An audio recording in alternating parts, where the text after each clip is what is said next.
and welcome to Once Upon a Time, your favorite storytelling performance library Pocatello Community Media show. So welcome. This will be fun.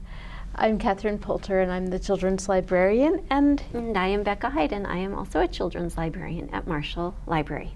And we have some great stories for you today.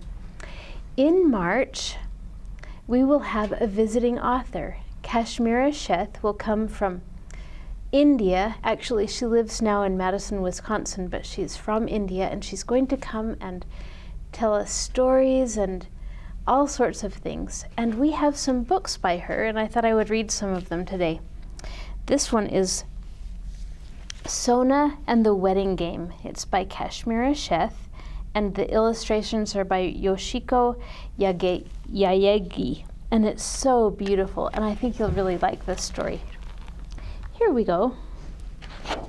Sona and the Wedding Game. My grandparents and my cousin have come from India for my sister Nisha Ben's wedding. There is so much to do.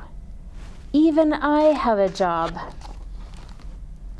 Sona, my grandmother says, will you be in charge of stealing the groom's shoes? Why would I do that, Dadima? I ask. It's a tradition for the bride's sister, she tells me. It's a way for our families to get to know each other. I already know Anilji, I say, and what will I do with his shoes anyway? My cousin Vishal sprinkles a handful of petals on my head. It's like a fun game, he says. You figure out a way to steal his shoes, and then he has to bargain with you to get them back. I shoo him away. Anil's brother will be guarding the shoes, Nisha Ben says. You'll have to trick Jitu. I'll do it, I say, but I'm not sure. I've only met Jitu once. I hope I recognize him. Will Anilji and Jitu be here to get their hands painted? Only girls apply mendi. Vishal snorts. Don't you know anything? I stay quiet. Did Anilji get a white horse to ride? Vishal asks. Of course, Nisha Ben replies. A horse, I gasp. Do you get to ride one too, Nisha Ben? Only the groom does, nah? Vishal gallops around the room. That's how he gets to the wedding. Even though Vishal is younger than me, he thinks he knows everything. He's been to lots of weddings, but this is my first one. It's not fair. That afternoon, Dadima shows me how to mix turmeric, rosewater, and chickpea flour into a creamy paste. We rub it on Nisha Ben before she showers. It gives her skin a silvery shimmer, a silky softness, and a fragrant smell. Later, we hang the garlands we made over the doorways. We have created beautiful ragnoli designs on the floor with colored sand. More relatives arrive, turning our house into a festival. Vishal keeps babbling. He's such a know-it-all. I keep plotting. How can I steal Anilji's shoes? Could I dress up as a robber and snatch them? Or dump red kumka powder on Jitu to distract him? Then I have an idea. But I will need an assistant. Will you help me steal Anilji's shoes? I ask Vishal. Yes! You can bargain for $1 million, nah? Let's steal the shoes first, I say. Then I'll worry about the bargain. I tell him my plan. The Mendi party is the night before the wedding. An artist draws flowers, vines, and peacocks on my palms with a brown paste made from leaves. It's glue sticky and moonlight cool. After the paste dries, I rub it off, leaving a beautiful design on my skin. The next morning, Dadima fancy braids my hair. All set for shoe stealing, she asks. Yes, I say. But I am worried.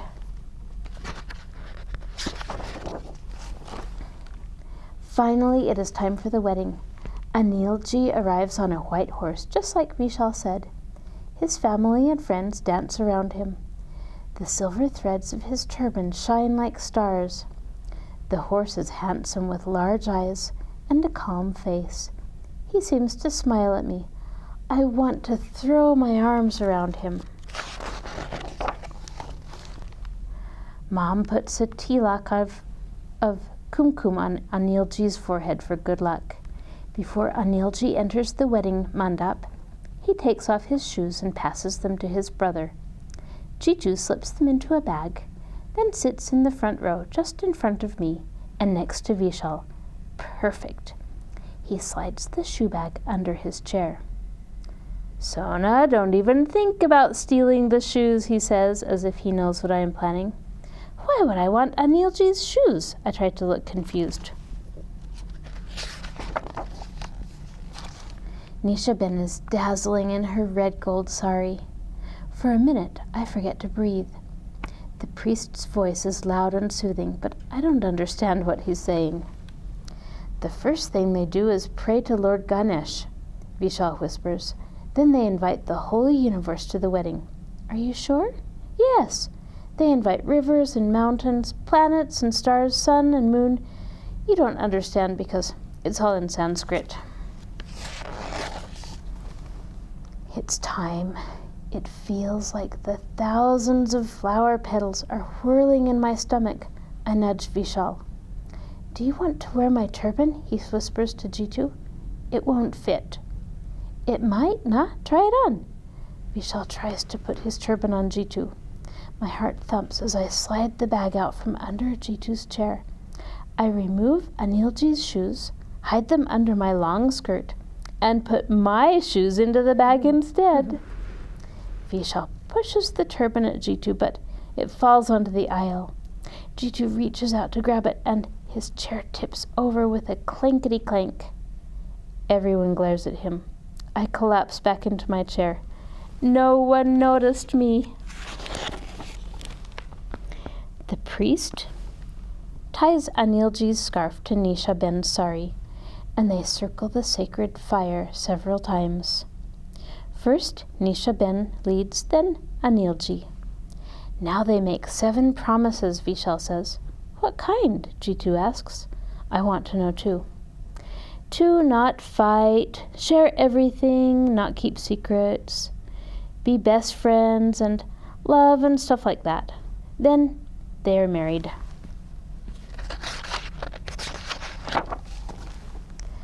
Nisha Ben and Anilji walk out from under the mandap.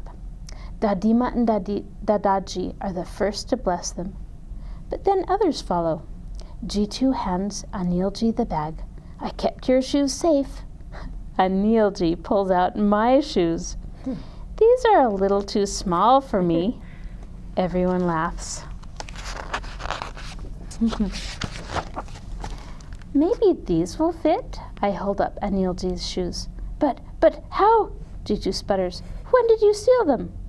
Sona, how about if we swap shoes? Anilji asks. No way, I say. I want a better reward than that. What if I give you this turban? No way, Vishal says. Sona doesn't need a turban, and I already have one, nah? He helped me, I explain, and I already know what I want. Anilji laughs when I whisper my request in his ear, but he agrees. Perfect shoe-stealing job, Dadima says. That was fun, I say. Now I'm ready for my prize. And look what her prize is. She gets to ride the horse. The end. I'm so glad you're reading all of Kashmir's books. Yes, I want to make all of her picture books. Make sure I have plenty of time for you to do that. I think you will. Here is a book written by and illustrated by Neil Layton. He is an English writer-illustrator who has won many prestigious awards for his writing there in Great Britain. And this book he wrote, called The Tree, is a fable. And he was inspired to write this after he took a vacation in a forest in France, sitting among the trees and animals and watching his family grow. I think it's a beautiful book. The Tree by Neil Layton. A tree, land for sale. A bird's nest, tweet, tweet, tweet, tweet, tweet, tweet, tweet. A squirrel's nest, an owl's hollow. And a rabbit's burrow. The new arrivals. Pulled up in a pickup. The wonderful plan.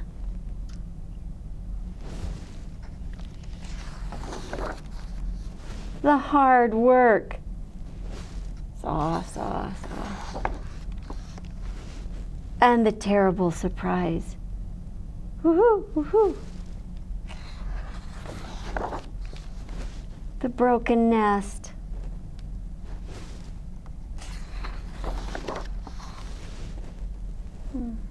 Sad. Back to work, measuring, lifting, hammering, and painting. A better rabbit's burrow, a cozier owl's hollow. A sturdier squirrel's nest, a patched up bird's nest, and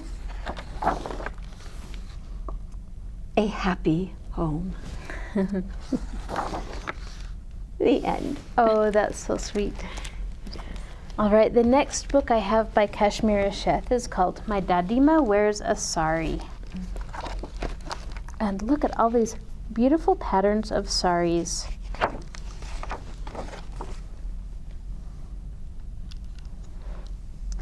Every day my Dadima wears saris. Saris as bright and cheerful as a bouquet of wildflowers. She wears them in the morning. She wears them in the evening. She wears them around the house. She wears them around the town. She wears them made out of cotton.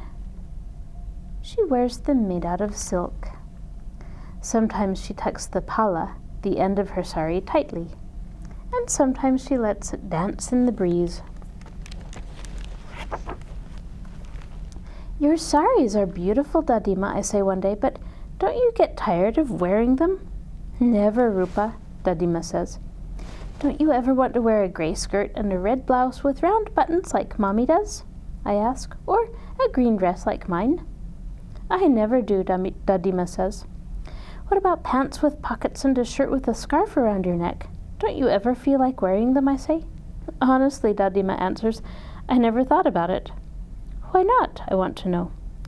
Because a sari is a sari, and I can do so much with it, she says. What can you do with a sari, I ask. Suppose you and I are sitting out on the porch and it gets hot, Dadima says, then we can keep cool. She begins to fan the two of us with the end of her sari. Oh, I say, that's nice. If we go to the beach and collect seashells, we can wrap the shells in my sari, Dadima says. Like this, I ask. I make a pouch with the end of her sari. Yes, Dadima answers. What else? I ask. Suppose we go for a walk and it begins to sprinkle, Dadima says. I can make an umbrella. And right then she covers both of our heads with her sari. I like the feel of it, light and cool as a breeze. I know what else we can do with your sari, Dadima, I tell her. What else, she asks. Remember the Gir jungle you told me about? The one you went to when you were a little girl with all the lions, leopards, and snakes? Of course I do, Dadima says. Imagine we are in the Gir jungle, I say. She closes her eyes and puts her hands over them. I see the deep, dark jungle, she says. When we go in the jungle, you have to make sure to wear your leopard print sari, I say. Then you can wrap me up in it too, so no animal will attack us. I'll wrap you up, Dadima promises. And then If we are caught in a storm and all we can find is some muddy water, we can strain it through your pala, I go on. Then we will have clean water to drink. I suppose so, Dadima says, wrinkling her nose. She doesn't like that idea very much. If I slip and scrape my knee in the jungle, you can tear away a piece from your sari and tie a bandage on me, I say. I sure can, Dadima says. And if you forget to hug me, Dadima, I can tie a knot in your sari to remind you, I say. Just then my little sister Neha comes to find me. Rupa, Rupa, where are you? She calls. I decide to play a game with Neha. Quickly I cover myself with Dadima's sari. While I am hiding under there, I make a secret knot in the corner of her palu. That way, Dadima will remember to give me a hug. I found you, Rupa, Neha says. My turn to hide. I come out and Neha hides under the palu. Dadima, did your Dadima wear a sari too? I ask. Yes, Dadima answers, and so did my Dadima's Dadima. Neha pokes her head out. When I grow up, will you make me a sari? She asks. You and Rupa can wear my saris, Dadima says. But they won't fit, Neha says. She looks sad. A sari can fit anyone, Dadima tells her. Come with me. We all go to Dadima's room. Dadima takes out a bright yellow sari from her closet. Unfold this, she says. Neha and I unfold and unfold some more. But this is just a lot of cloth, I say, shaking my head. That's right, Dadima says. A sari is a long piece of material that you wrap around yourself in a special way. Can you show us more saris, I ask. More saris, Neha squeals. Dadima takes out many saris. Some are soft and some are stiff. Some are bright and some are light. Some are fancy and some are plain. Which one is your favorite, Dadima? I ask. I like all of them, Dadima says, but I have 3 special saris. Dadima takes out a pale yellow sari with rainbow-colored polka dots. This one is a half sari. It is special because it was my first sari, she tells us. Next, she picks up a pink sari as soft as Neha's cheek. I wore this sari on the plane when I came from India to America, she says. Then Dadima shows Neha and me a sari that shimmers. It is red with a palu stitched in gold. This is my wedding sari, she whispers. It's so beautiful, I say. It is indeed, Dadima agrees. Can you show us how to wrap a sari, I ask.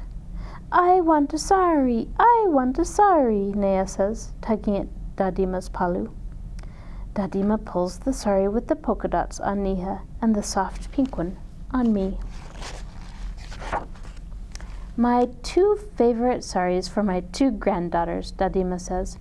Her smile fills her face like the big round moon fills the sky. Dressed in our saris, all 3 of us stand in front of the mirror. Dadima draws her sari over her head, making a snug frame around her face. Neha and I do the same. Our eyes twinkle in the mirror, like the golden threads in Dadima's wedding palu.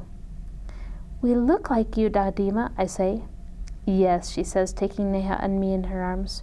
Very much so.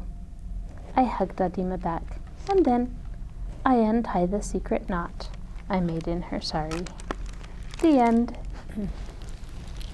Just beautiful. It is. Beautiful.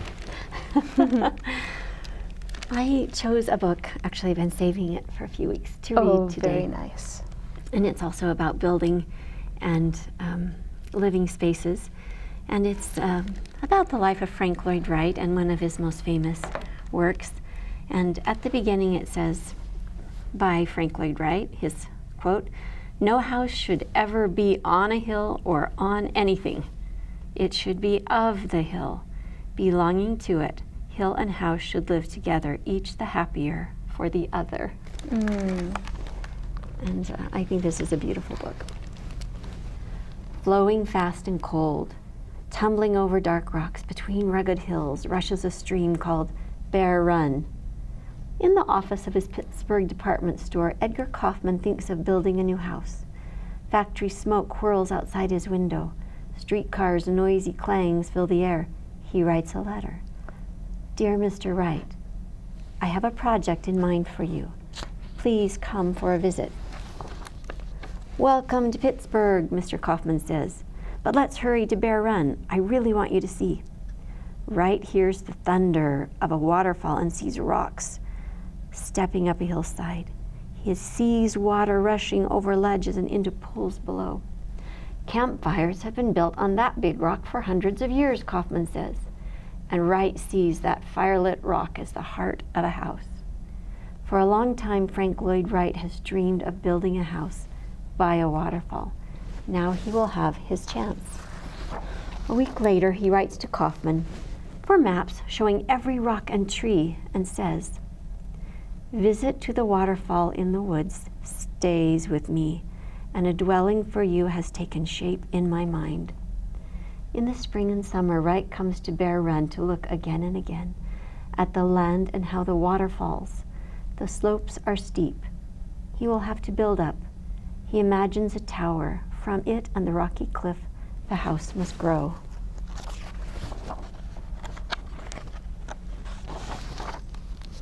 Back in Wisconsin, Wright puts on his hat, takes up his cane, and walks the countryside.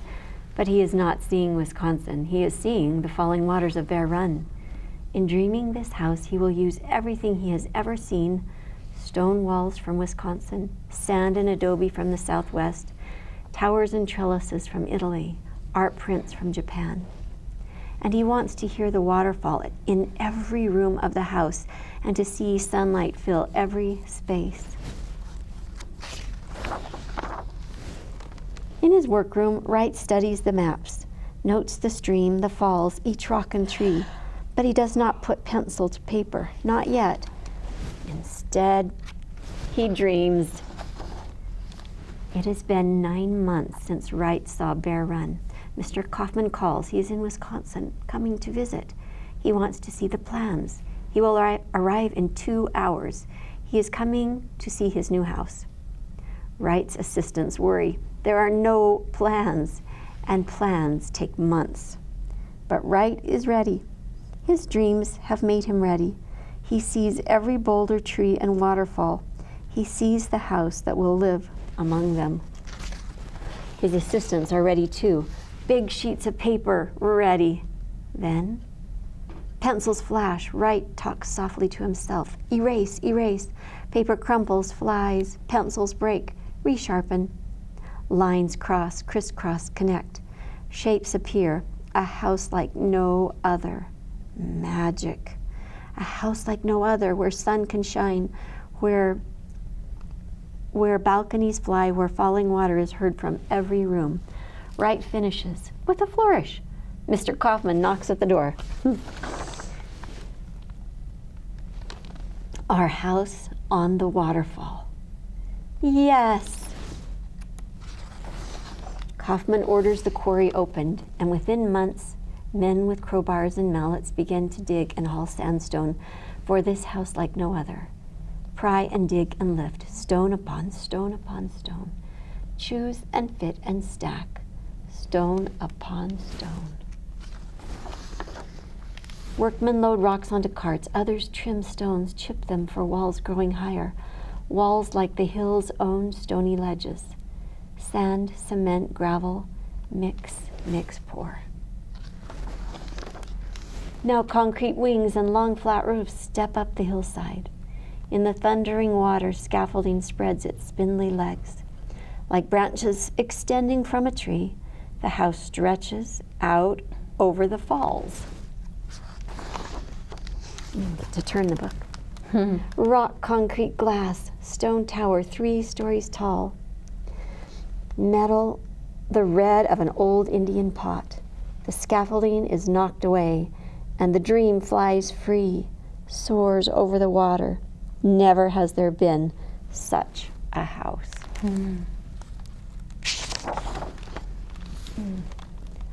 In December, the Kaufmans move in. At their holiday parties, pine branches fill the house with the smell of the forest. Like a lantern glowing in the trees, the house hangs in the darkness.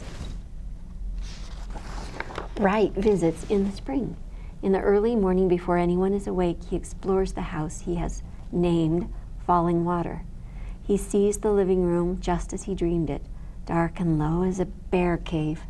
He listens, and through the many windows comes the music of water, the tune always different, always the same.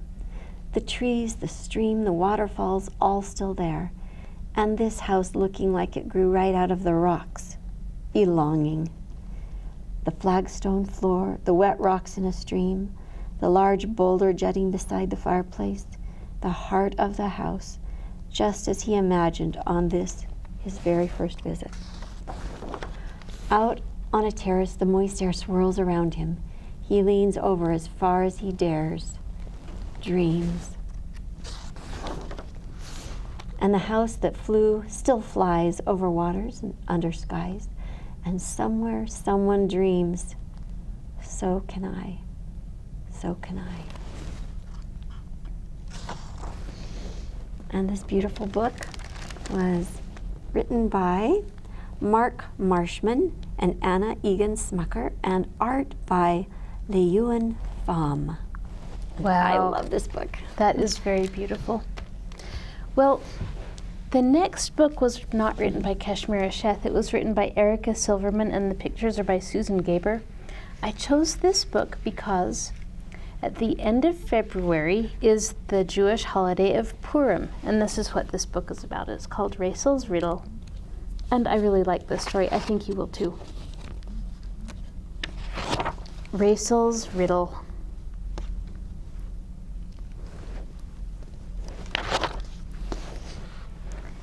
Once upon a time, in a village in Poland, there lived an orphan girl named Raisel. She was raised by her grandfather, a poor scholar who studied day and night. Because of his vast learning, the villagers turned to him for wisdom and guidance. They paid him when they could, with cheese or bread or wood for the fire. In this way, Raisel and her grandfather got by. One day, Raisel sat by her grandfather's side, watching as he pored over a thick book. "Zaida," she asked, "why do you study all the time?" "Why, indeed," he looked at her with twinkling eyes. "It is written that learning is more precious than rubies, more lasting than gold.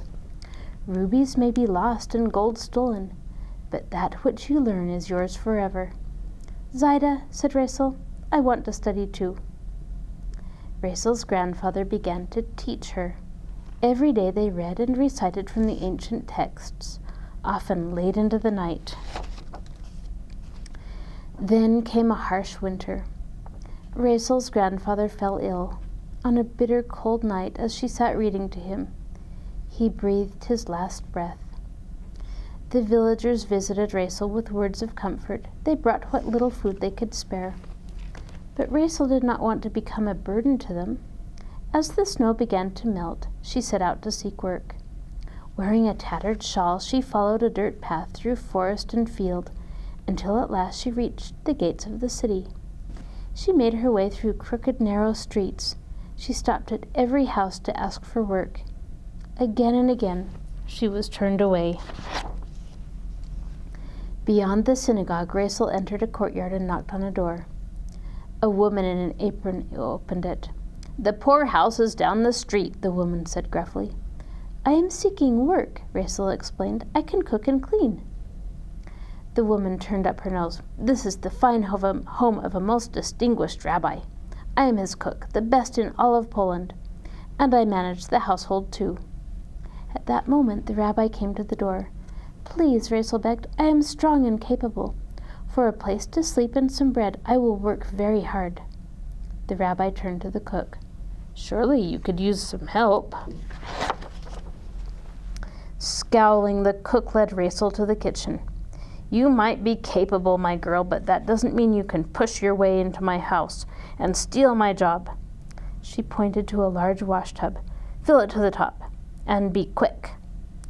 Raisel hurried back and forth, hauling bucket after bucket from the well to the washtub, until finally it was full. "Not fast enough," the cook kicked it over. "Do it again." Later that night, the cook showed Rachel to a bed of straw behind the oven. Early the next morning, she shook Rachel from her sleep. "Scrub the hearth until it sparkles," she ordered.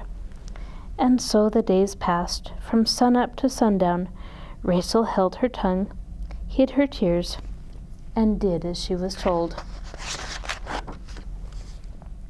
As the holiday of Purim drew near, Rachel worked harder than ever. There were costumes to make ready, feasts to prepare. On Purim morning, Rachel walked across the courtyard, struggling with a heavy bundle of wood. She bumped into someone. Logs fell, and quickly she bent down to pick them up. "I'm so sorry," said a kind voice. "Silly of me to read and walk at the same time." Rachel looked up. It was the rabbi's son. He helped her gather the wood and carry it to the kitchen. Then he walked on, his nose back in his book. The cook's eyes blazed. "I saw you talking sweetly to the rabbi's son, trying to win favor in the household. From now on, keep to yourself, or things will go badly for you."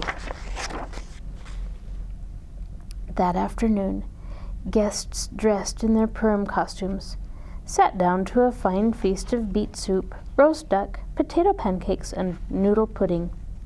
Rachel cleared the table, listening to the young women entertain the rabbi's son with riddles. "What has a face but no mouth?" asked one.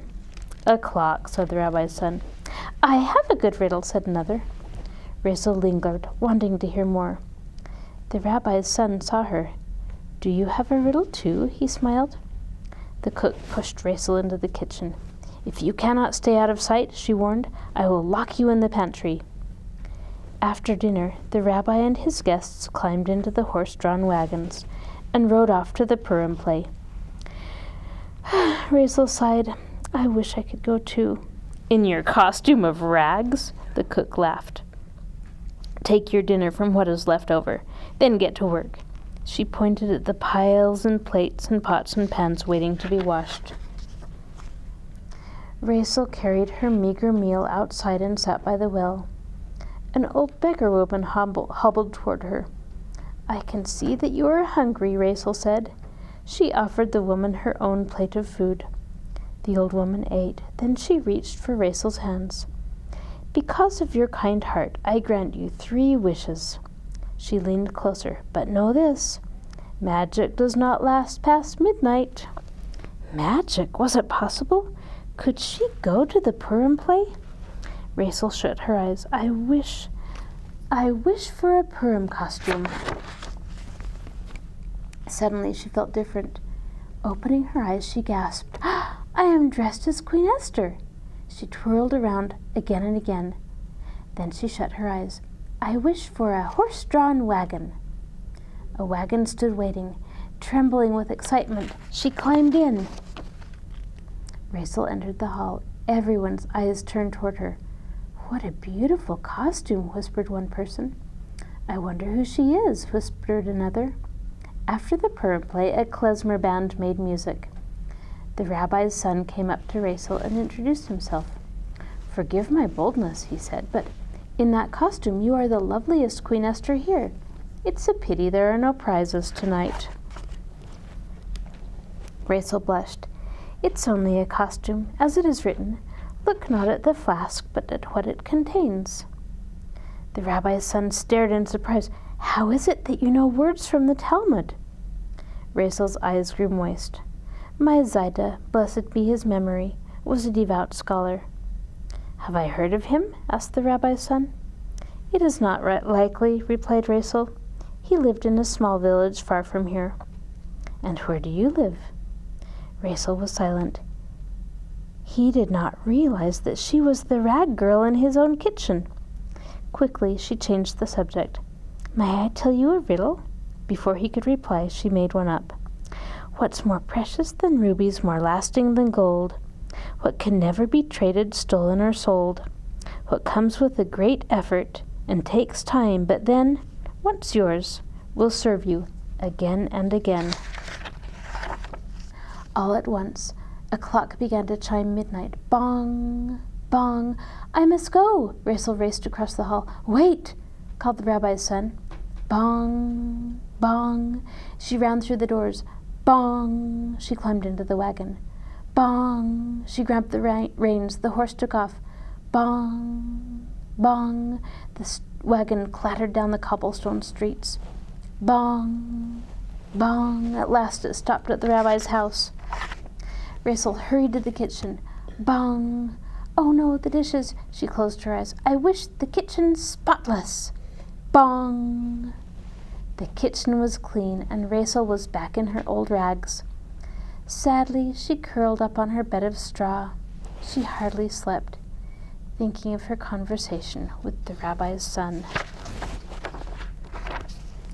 The next morning, as Rachel was working in the kitchen, she heard voices outside.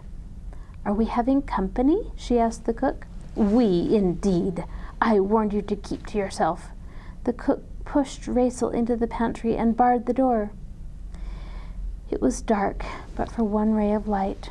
Rachel climbed on a stool and followed the light to a hole in the door. Peering through it, she could see all the way to the dining room, where guests had gathered. Welcome, friends, and thank you for coming, the rabbi said.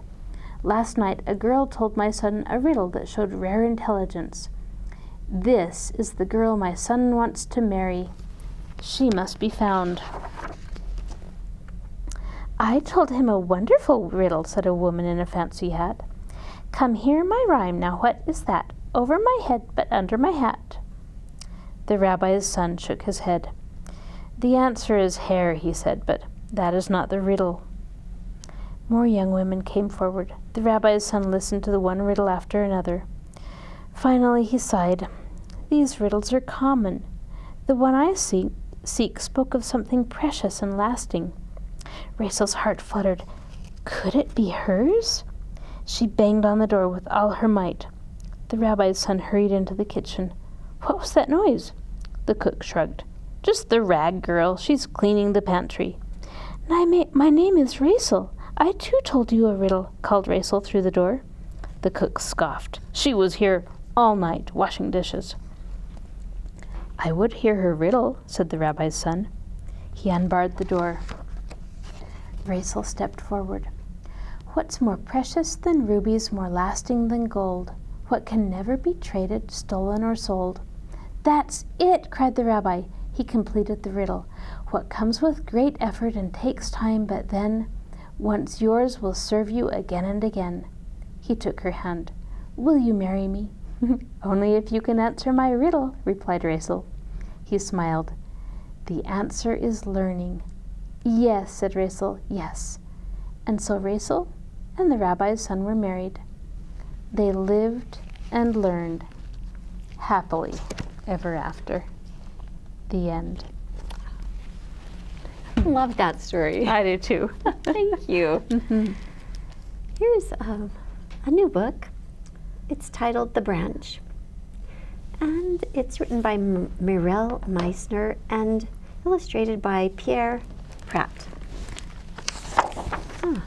There is another tree in this book.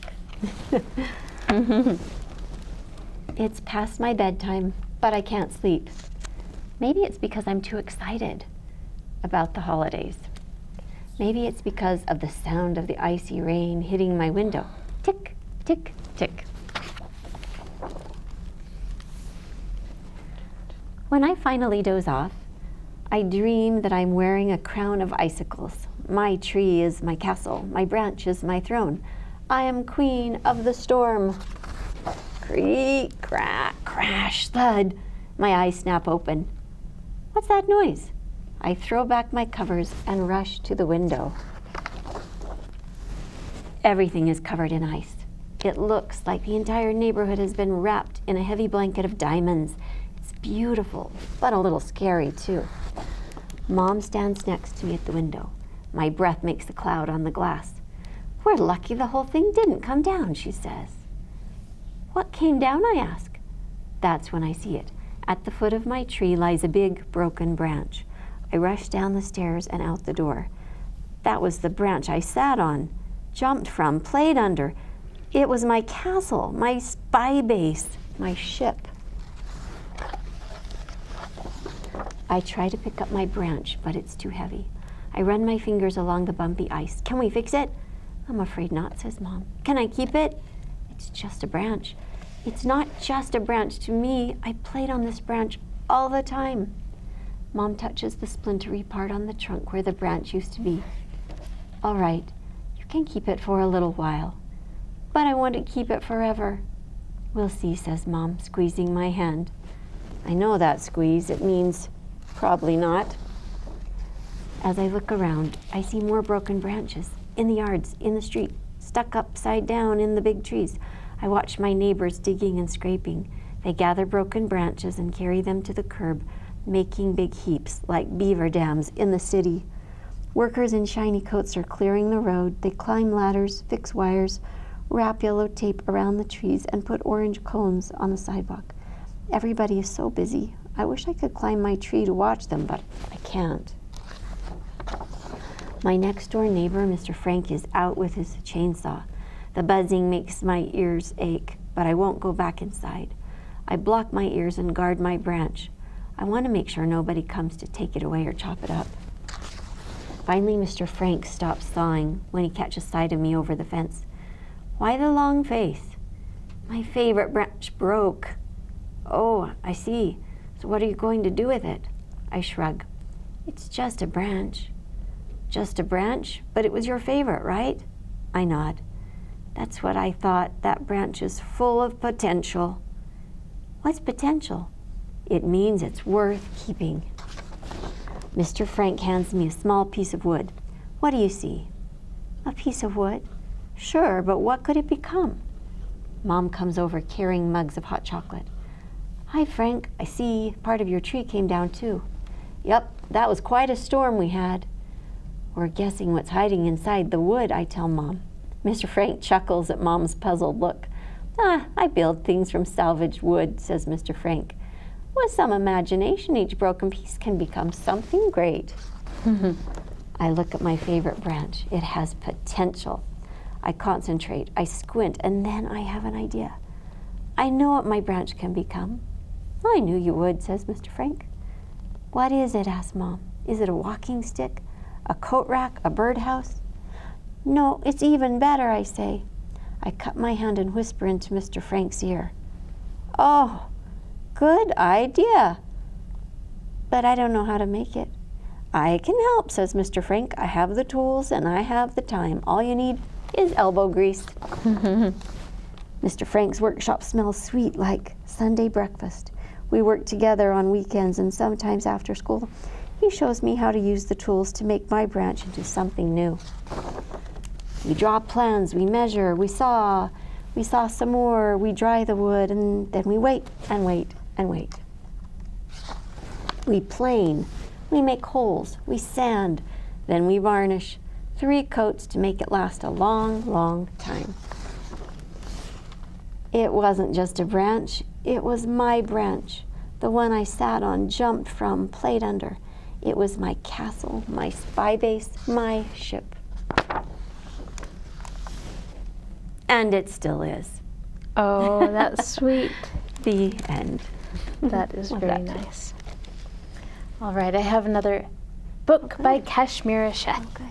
This one is called Monsoon Afternoon. It's also written by Kashmira Sheth and also illustrated by Yoshiko Yaeji. Monsoon Afternoon. Outside, I saw dark clouds roll like ocean waves across the sky. The temple flag fluttered loudly. The peacocks called out, "Tahoo, tahoo!" The dogs woke up and stretched their legs, and the cows got up and left. Ants scurried across the ground as if the earth were one big maze. I counted the raindrops. 1, 2, 3. Soon there were too many to count. On the patio, the rain fell fast, cutting the heat in half. "Dadima, can you come out and play?" I asked. "Not now, I want to drink my tea," she said, going in the kitchen. I picked in Mommy's room. "Please come out and play." "Not now, my patients are waiting for me at the clinic," she said, picking up her umbrella. "Papa, Will you come out? Not now, I have to finish this story, he said, scribbling in his notepad. Jai, let's play, I say to my brother. Not now, I'm hungry, he said, picking up 1 banana and 2 guavas. I stuck my face out the door and caught some raindrops on my forehead. What are you doing? Asked Dadaji. Nothing, I sighed. You look as glum as an ink pot. What's the matter? No one wants to go out and play with me. Are you sure? Dadaji's mustache shook slightly, and I saw a smile hiding in it. The old washtub was almost full of rainwater. Can we sail boats? I asked. Of course we can, Dadaji says. We each made 3 different kinds of boats from paper. One after the other, we raced our boats until they got wet and soggy and sank to the bottom of the washtub sea. It looks like you are wearing pearl earrings, I said to Dadaji. When he shook his head, they fell off, but 2 new raindrops slid in their place. By now the rain was tired. It sprinkled just 1 tiny drop after another. Let's take a walk, Dadaji, I said. I looked at the ground, and there were no cracks. What happened to all the ants? I asked.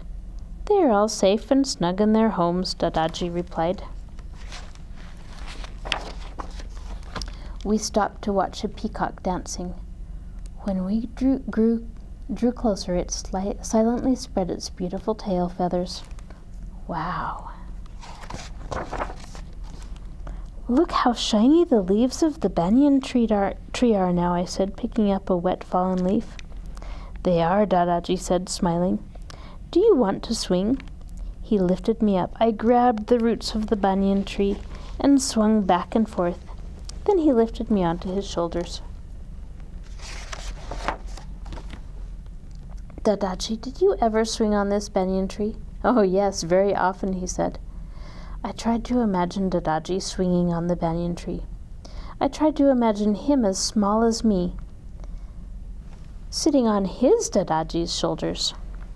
Did monsoon come when you were little? I asked. Of course. Monsoon came every year when I was little, just like it does now. Did peacocks dance in the rain, and did ants disappear when you were little? Dadaji nodded. They always did. Will monsoon come when I become a Dadaji? Yes, it will, Dadaji replied. We picked the last few mangoes from the mango tree. Dadima opened the door and called, Come in and put on dry clothes this instant before you both catch cold. Dadaji and I gave Dadima all the mangoes and hurried to our rooms to change. When we came out, Dadima was standing by the door with her hand on her hip. Look at the mud you 2 have tracked in, she scolded. Who do you think is going to clean up this mess? We are, Dadaji and I said together. I grabbed a rag, and Dadaji picked up a pail. Did your Dadima scold you and make you clean up? I whispered to Dadaji. She sure did, Dadaji answered. Dadima came back with 3 steaming cups of tea. The smell of ginger and cinnamon filled the air. What are you 2 talking about? She asked. Dadaji and I scrubbed the floor extra hard. Nothing, we replied. Nothing at all. The end. Oh. Such a nice story. A very nice story. And here I have for you just a fun little story by Madeline Valentine. It is called, I Want That Nut. It's a story about mouse and chipmunk. And of course, an acorn. Mouse and chipmunk were playing together when they heard a kerplunk. They peeked through the bushes and saw a nut, a big, beautiful nut. Mouse looked at nut. Chipmunk looked at the nut. Mouse and chipmunk looked at each other. You take it. No, you take it. I insist. You should really take it. Well, I guess I did see it first. Okay, I'll take it. Chipmunk took the nut. Chipmunk and the nut were inseparable. They played together, they read together, they lay in the grass and stared at the clouds together. I want that nut, says Mouse. Mouse went to Chipmunk's house for a friendly visit. He very politely knocked at the door. Mouse, Chipmunk, and the nut sat down to tea. This is lovely, thank you. It's our pleasure. The nut and I are very happy that you stopped by. Oh, look, a dinosaur! Mouse took the nut. Mouse and the nut did everything together. They played tic-tac-toe, they napped together. They were having a dance party together when there was a knock at the door. The visitor looked a little familiar. Hello, I am the judge of the most beautiful nut contest. You may have heard of us. Do you have a nut? Yes. Give me that nut. Mouse paused. He looked very closely at the visitor. He handed the visitor the nut. Zoom! Chipmunk and the nut were having the best time together when Mouse stomped over. Hand me that nut. The nut is mine. Actually, it's mine. It fell out of my tree this morning and I've been looking for it all day. Thank you for finding my nut. Goodbye. Mouse and Chipmunk sat down together. That got a little out of hand, didn't it? Yes, it did. I'm sorry I stole the nut. I'm sorry I stole the nut. Hey, look at this log. Nice. Mouse smiled at Chipmunk. Chipmunk smiled at Mouse. Mouse and Chipmunk and the log had the best time together. The end. Oh, that is so good. I have one last story, and it's not a very long one. It's called Tiger in My Soup. This is also by Kashmira Sheth, and this one is illustrated by Jeffrey Ebler. Here we go. Today, my big sister is in charge of the house, lunch, and me. I held up my book. Will you read to me, I ask. Not now, she says. I look at the pictures by myself. Down, side up, and upside down, front to back and back to front, with my eyes open and with my eyes closed. But it's no fun, doing it all by myself. Will you read my book to me, I ask again. It's about tigers, big, hungry tigers. My sister doesn't answer. I try something else. I'm hungry. This time, she hears me. My sister gives me a bowl of soup for lunch. Be careful, she says, it's hot. While the soup cools, will you read to me, I beg. Later, she says. I stir my soup. Something steamy puffs up. A tiger! There's a tiger in my soup! I drop my spoon. I glance over at my sister. Help! Grrr, my sister grumbles. She hands me a clean spoon. The tiger looks really mad. I move to protect myself. I stab at him with my spoon. Some tiger spit lands on my face. This means war! I launch a missile at the tiger, right on target. Where did he go? My sister looks up from her book. Why did you let your soup get cold, she asks. Here, I'll warm it up. Look out for the tiger. It's too late. The tiger's muffled roar grumbles from inside the microwave. Roar. Hide, I yell. It's a big, hungry tiger. Okay, my sister sighs. Where's your book? I hand it to her and she begins to read. In the hot, steamy jungle, there was a loud roar. No, I say, you have to roar like a tiger. Roar. Whoa. I eat my soup and keep one eye on my sister. I wonder where the tiger will show up next. The end. And that is the end. I think that's the end of our story time today. So perfect. So, Kashmira. Kashmira. Kashmira Sheth is coming to Pocatello. She will be here on March 5th and 6th and 7th. And if you come to the library on March 5th, you'll be able to meet her in real life. And thank you for letting us share all these books with you today. Yes. Goodbye. Goodbye.